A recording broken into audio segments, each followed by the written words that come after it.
Vous parlez effectivement de propagation entre guillemets réussie, hein, c'est peut-être un terme impropre, Oui. mais qui finalement se matérialise aussi à travers des porte-voix, ou tout du moins des personnalités qui peuvent porter et faciliter cette propagation. Est-ce que ça veut dire finalement que, en termes d'analyse, dans les phénomènes de propagation, il y a des propagateurs un peu emblématiques et symboliques? Alors c'est souvent la tendance que l'on a quand on parle quand on fait du marketing dans ces domaines-là, c'est-à-dire qu'on cherche les influenceurs, comme on dit, c'est le terme clé. Hein. Donc, mais ça relève d'une analyse de réseau. Si vous voulez, dans un réseau, vous allez pouvoir analyser la structure du réseau, et ses propriétés, sa densité par exemple, c'est le nombre de points qu'il faut passer pour aller de l'un à l'autre, ça ce sont des effets de structure. Et puis vous allez avoir ces nœuds, et il y a des nœuds particuliers effectivement, là j'évoquais par exemple Aïssa Milano pour MeToo, bon bah, évidemment ce sont des personnalités qui ont joué un rôle essentiel, il ne faut pas le négliger. Mais quand on dit ça, ce qui est étonnant dans toutes ces analyses de réseau, c'est qu'on oublie de dire mais qu'est-ce qui circule ? Quelle est la propriété de ce qui circule ? De quoi c'est fait ? Comme matériaux linguistiques, sémiotiques, etc.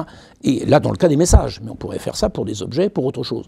Donc vous voyez, c'est ça qui est un peu particulier, c'est d'être capable de mettre aussi l'accent en termes d'analyse sur ceux qui circulent, effectivement, et de dire, et du coup, le rôle des influenceurs est rétabli, parce que vous avez des influenceurs qui peuvent aussi ne pas trouver les bons mots, le bon moment, et qui ne parviennent pas à mobiliser réellement le réseau qu'ils pourraient avoir. Et c'est pour ça d'ailleurs, parce que c'est quand même une théorie qui est fondamentalement évolutionniste, qui consiste à dire, effectivement, de toute façon, il y a, et c'est ça qui est l'accélération ou l'amplification du numérique, c'est celle-là, c'est-à-dire qu'on peut tester beaucoup de choses, donc il y a de la variation, et la sélection vient au bout du compte en fonction de tout un tas d'autres circonstances, etc. Donc c'est ça qui est phénoménal dans le numérique, c'est que ça amplifie la possibilité de tester, de faire varier, et les gens qui font du marketing, je pense, sont très avertis de cela aussi. Et il ne faut surtout pas qu'ils croient qu'ils ont les clés d'une stratégie gagnante. Non, il faut au contraire essayer. Et à un moment, et c'est ça le paradoxe d'une théorie des propagations, c'est que ça nous oblige à être un peu modeste et à réintroduire, y compris le hasard. Alors vous voyez que ça, ce qui est présent au cœur même de la théorie de l'évolution. Mais là, en sciences sociales, on n'aime pas ça, si vous voulez, d'habitude. Oui, c'est un peu perturbant. Voilà, c'est un peu perturbant. Et c'est ça qui fait que c'est un phénomène qu'on a essayé de mettre de côté, en disant, on ne sait pas, quand est-ce qu'une hola se déclenche, par exemple. Eh bien, il y a des travaux qui le montrent. Moi, j'ai travaillé sur les stades, les ambiances des stades, et pour essayer de voir, des stades et les manifestations aussi, pour voir comment les effets de petites différences généraient finalement ce qu'on appelle des tipping points, c'est-à-dire des moments d'accélération, et qui font, par exemple, tout d'un coup, les gens se lèvent pour faire la hola. Ben, la hola ne marche pas toujours, vous voyez. Donc tous ces phénomènes-là, toutes ces disciplines-là, elles ont travaillé là-dessus et elles peuvent nous apprendre des choses sur le hasard aussi et le fait qu'il y a un certain nombre de critères à remplir, mais c'est jamais garanti non plus. Alors justement, vous parlez de hasard.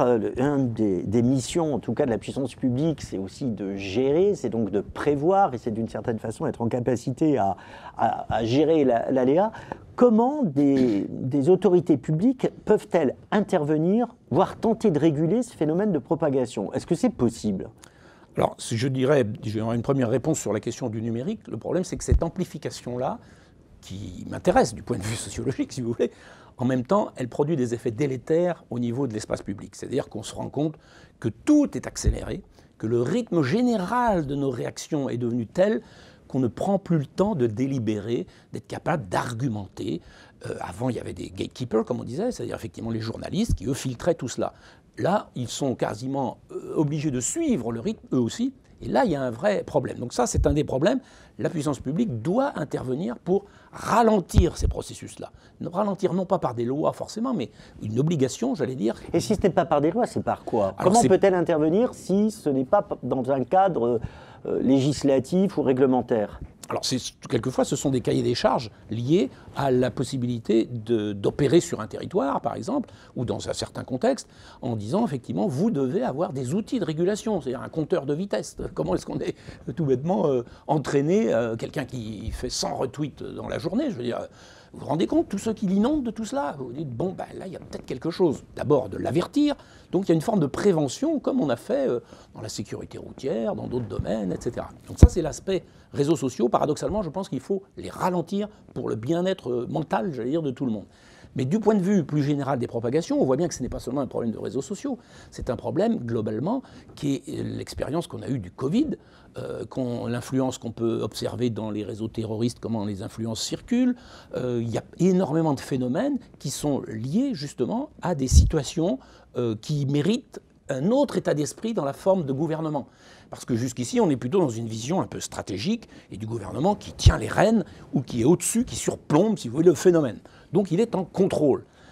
C'est là où on est vraiment dans la situation et que le réchauffement climatique nous oblige à être dans cette situation-là, c'est-à-dire qu'on n'est plus en contrôle de grand-chose, hein. Il faut quand même le reconnaître. Donc comment on fait dans ces situations-là, puisque le réchauffement climatique est aussi affaire de propagation énormément, eh bien la question c'est comment est-ce qu'on reprend non pas le contrôle comme cela, mais une veille, c'est-à-dire une capacité, une alerte permanente sur la façon dont les phénomènes, les petits phénomènes, les signaux faibles comme on dit, petit à petit peuvent s'agréger. Donc cette question-là, c'est vraiment un des modes de gouvernement. Et justement, est-ce que vous voyez actuellement des modalités ou des tentatives en tout cas de mettre en place cette veille? Là, on n'est plus dans de la gestion, on n'est plus dans de la régulation, mais on est effectivement dans de l'observation, de l'analyse.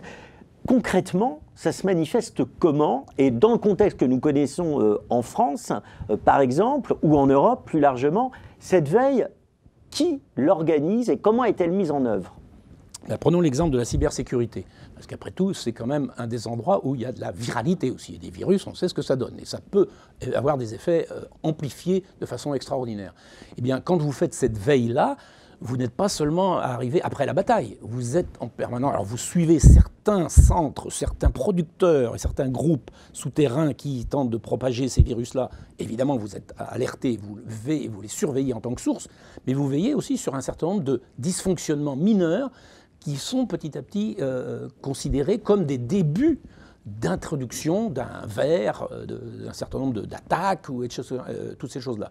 Donc là, ça veut dire que ce sont vraiment, il faut une assistance technique très importante. C'est pour ça que les équipes de cybersécurité doivent être au top niveau en matière de surveillance, mais au sens technique du terme, et d'être capables justement, non pas de dire je contrôle tout, parce que c'est pas vrai. C'est pas vrai. Mais oui, parce que ce n'est pas possible, c'est ce que vous dites d'ailleurs, puisqu'il y a une adaptation permanente, une accélération, le tout contrôle n'est de fait pas possible. Même si je pense qu'on pourrait réviser une partie du code qui organise un peu l'Internet dans son ensemble et des questions de privacy et tout cela, on pourrait le faire d'une autre façon sans doute. Mais indépendamment de ça, vous êtes obligé d'être attentif à tout cela et d'avoir surtout un réseau d'intervention et des nœuds locaux, comme on fait en épidémiologie aussi. C'est-à-dire que vous avez de fait des centres locaux qui sont capables à la fois de remonter de l'information et de réagir.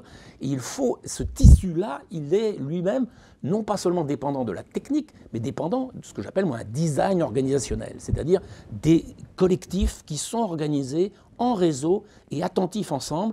Et là, la qualité de ce design-là va permettre d'avoir une qualité de veille et de réaction et qui sera proportionnée. C'est-à-dire qu'il n'est pas tout d'un coup, on crie à la catastrophe et on écrase tout le monde avec la même mesure. Non, au contraire, il faut qu'elle soit précisément proportionnée. Alors, Dominique Boulic, lorsque vous évoquez ce design organisationnel, est-ce que ça signifie aussi qu'un État qui souhaiterait, non pas avoir la maîtrise totale, puisqu'on a vu, cela n'est pas possible, mais tout du moins limiter des effets négatifs de propagation, est-ce que ça veut dire qu'il y a un design de l'organisation de l'État administratif à mettre en œuvre? Certainement. Certainement, et ce n'est pas du coup des slogans du type État-plateforme qui servent à ça, parce que là, au contraire, c'est des effets de centralisation, comme on a vu avec les plateformes. Absolument. L'intérêt, c'est au contraire d'avoir de la distribution, qui est une des qualités de l'architecture d'Internet et de l'idéologie qu'il pouvait y avoir autour. Eh bien, si on reprend tout cela, ça veut dire que du point de vue politique, plus nous avons des communautés et des organisations qui sont réactives, mais par petits groupes, en fonction de leurs compétences, de leurs centres d'intérêt, de leur domaine d'intervention, eh bien là, vous avez une capacité à réagir qui va être plus importante. La question est posée à certains États, comme l'État en France, qui est très centralisé, et qui reste malgré tout centralisé. Est-ce que vraiment c'est la bonne architecture pour réagir à cela? Je pense que non. Là, nous avons effectivement à apprendre de tout cela. Alors justement, Dominique Boulier, vous êtes professeur émérite à l'Institut d'études politiques de Paris. J'ai un point concernant cette transformation de notre structure d'État. Est-ce que vous pensez actuellement que les réflexions sur la décentralisation, sur le fait effectivement qu'il n'est plus possible d'avoir un État un peu jacobin, mais trop jacobin, mais qu'il faudrait sans aucun doute essayer de faire en sorte que les territoires notamment puissent avoir un rôle véritablement, est-ce que vous avez l'impression que les réflexions sur la décentralisation sont en lien avec ce que vous préconisez dans le cadre d'une méthodologie d'analyse des phénomènes de propagation? Est-ce qu'on prend la bonne voie ou est-ce qu'au contraire, on reste sur un modèle par trop classique? Je pense que oui, nous sommes toujours dans un modèle assez classique et tous les progrès qui ont pu être faits en délégation de compétences aux régions notamment se sont vite arrêtés, quoi. Il y avait typiquement des droits à l'expérimentation à une époque. Bon, on n'a pas vu vraiment ce que ça pouvait donner en termes de délégation de pouvoir pour ces régions-là.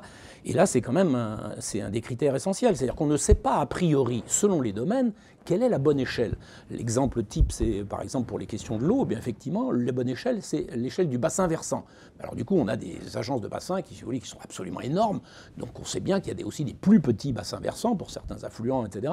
Et là, on fait un travail pour réguler très finement tous les capteurs. Alors c'est très très numérique là aussi, hein. On récupère beaucoup de données et on fait un travail de réorganisation de l'ensemble des parties prenantes, des stakeholders comme on dit, effectivement de les réorganiser pour être au plus près du terrain et en même temps trouver des solutions qui aient du sens réellement pour l'ensemble des parties prenantes. Si on n'est pas capable de développer dans chaque domaine l'équivalent de cela, eh bien, vous avez effectivement des effets d'annonce, des intentions, des stratégies qui, au bout du compte, tombent dans le vide parce qu'il n'y a pas réellement les relais. Et tous les mouvements sociaux qu'on a vus du type Gilets jaunes, par exemple, ont forcément un rapport avec ça. C'est-à-dire se dire, effectivement, il y a des annonces qui tombent d'en haut et nous sommes, nous, dans les territoires, totalement non oubliés dans cette façon de faire. Et le problème, c'est qu'il faut être capable justement de reprendre tout cela, parce que la demande de participation, elle existe. La connectivité, on peut la mobiliser, y compris pas seulement technique d'ailleurs, mais sociale et organisationnelle. Mais pour cela, il faut avoir une vraie vision politique et une envie de mettre ensemble les personnes concernées par un problème. Au cas par cas, alors c'est ça où c'est compliqué, c'est-à-dire que vous ne pouvez pas dire j'ai installé un comité et puis c'est bon, il va tout traiter, quoi. Il faut être capable de le réadapter selon les situations et en permanence de réinventer et de prendre du temps. Alors là, vous voyez, là je mets l'accent, je reviens sur ce qu'on disait au début sur la question du rythme, tout cela, ça prend du temps. Or, nous sommes complètement obsédés du point de vue de l'innovation par ce que j'appelle la tyrannie du retard, c'est-à-dire qu'il faut absolument suivre tout ce qui bouge, mais sans réellement penser que c'est nos propres qualités qui vont faire une vraie différence. Et donc il faut prendre le temps de se dire comment nous, évidemment on va essayer de ne pas passer à côté des innovations, c'est pas le problème, mais surtout de vraiment produire des innovations qui soient avec nos propres valeurs et nos propres qualités, nos propres différences. J'entends bien Dominique Boulier, et c'est d'ailleurs un des sujets au sein de la communauté Didier Ward Institute, de se dire qu'il faut parfois faire des temps de pause, des temps de réflexion et aussi des temps de la recherche. Et c'est pour ça notamment que nous allons créer notre fondation qui a pour objectif justement d'avoir un petit peu une dimension temporelle beaucoup plus étendue que ce que supposent les rythmes d'entreprise qui sont soumis à des tableaux de bord par trimestre dans le meilleur des cas et des indicateurs multiples. Et donc on essaie de se poser. Néanmoins, on voit toute la complexité qu'il y a dans le monde dans lequel nous sommes, et avec la rapidité, vous l'avez évoqué, pas seulement des réseaux sociaux, mais que le numérique impose, de faire en sorte effectivement de s'arrêter sur image pour pouvoir poser le temps de la réflexion. C'est quelque chose de très très complexe. Selon vous, comment peut-on, dans notre monde actuel, justement, appuyer sur la touche pause pour faire en sorte effectivement qu'on prenne des décisions qui soient les plus réfléchies possibles et puis qui apprennent un peu de prospective. Est-ce que c'est possible ou est-ce que là on est dans un monde un peu irréel ? Alors évidemment, quand vous présentez l'alternative en disant c'est soit le rythme effréné des reportings ou la pause, là, vous avez assez peu de chances de convaincre grand monde, si vous voulez. Le problème, c'est que justement, il ne s'agit pas d'une pause, il s'agit d'une autre forme d'action qui a sa propre temporalité et qui reprend l'ensemble des parties prenantes et des conditions de faisabilité pour un changement organisationnel, un changement technologique, tout ce que vous voulez. Et ça, c'est quelque chose qui, évidemment, doit échapper aux diktats des reporting, qui sont en réalité uniquement imposés par la finance, il faut quand même le dire. Absolument. Donc c'est de fait, ça n'a pas grand sens sur le plan industriel, je veux dire, y compris les gens publient les rapports avant pour être conformes, on ne sait plus trop ce que ça veut dire, vous voyez, donc un petit peu ce problème. Donc en revanche, si on veut réellement réancrer, ce que j'appelle moi réencastrer le numérique dans les organisations, eh bien il faut s'assurer qu'on puisse prendre le temps de consulter, et de consulter en expérimentant et des choses comme cela, et à ce moment-là, ça ne veut pas dire qu'on s'arrête. C'est pas seulement tout d'un coup il y aurait une réflexion et puis après on repart, comme avant. Non, on change le rythme pour qu'en permanence les collectivités, les collectifs plus largement, soient associés à cela et qu'on puisse réguler au fur et à mesure. Parce que comme précisément on est dans des phénomènes de propagation, ça ne va pas être une nouvelle stratégie qui va s'appliquer définitivement. Il va falloir en permanence réviser